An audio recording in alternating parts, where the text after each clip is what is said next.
We're diving into the frustrating JSON cannot unmarshal object into Go value of type error. This common problem arises when you try to parse JSON data in Go, but your Go struct doesn't match the JSON structure. Let's break down the most frequent causes and how to fix them. 1. Mismatched data types. Go is strongly typed. If your JSON has a number, but your Go struct expects a string, or vice versa, you'll get this error. For example, if your JSON has age 30 and your struct has age int, it'll work.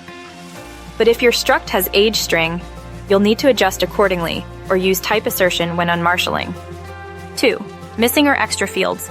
The JSON data must precisely mirror your Go struct's fields. An extra field in the JSON that's not in your struct, or a missing field in the JSON that is in your struct, will both cause issues. You might need to add a field to your Go struct to handle the extra JSON field, or use a JSON tag like JSON_empty to make a Go struct field optional. 3. Case sensitivity. JSON keys are case sensitive.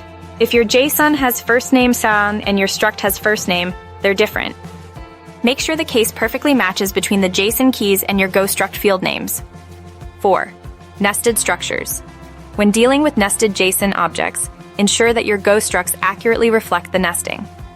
Each nested object in the JSON needs a corresponding struct in your Go code.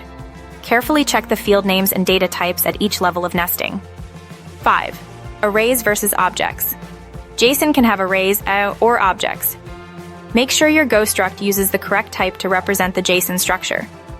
If the JSON has an array, your Go struct should use a slice and type to represent that array. If your JSON has an object, use a struct to map the fields. 6. Using map string interface.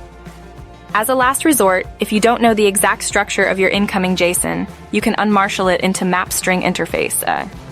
This gives you a flexible way to inspect the JSON data before defining a more precise struct. Remember to handle potential type assertions when accessing values from this map, since they will be interface. By systematically checking these points, you can effectively debug and resolve JSON cannot unmarshal object into Go value of type errors and work smoothly with your JSON data in